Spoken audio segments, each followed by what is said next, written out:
9 mois après le démantèlement de la jungle de Calais, la situation reste toujours très délicate. Le bidonville rassemblait encore en octobre dernier près de 6000 migrants. Aujourd'hui, les tentes et les abris ont disparu, mais la situation demeure difficile pour ceux qui ont décidé de rester près du port français dans l'espoir de rejoindre le Royaume-Uni. Pour Christian Salomé, président de l'association L'Auberge des Migrants, les tensions se sont même aggravées. Le démantèlement du camp, c'est une grande histoire. D'abord, dans ce camp, 60% des gens étaient des gens qui voulaient rester en France.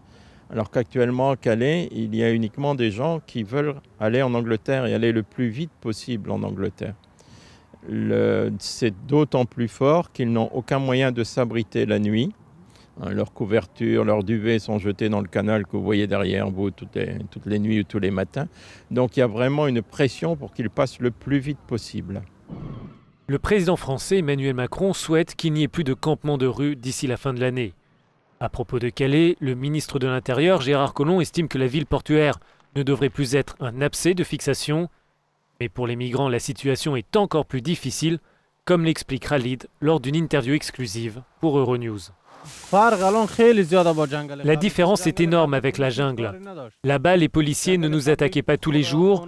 Là-bas, il y avait des maisons, des tentes bien posées, de la nourriture, on avait tout là-bas. Il y avait des douches, des toilettes, la mosquée et même un endroit pour manger. On avait tout. Ici, il n'y a rien, pas de toilettes, ni de douche, ni un endroit pour dormir, ni même un plat pour manger.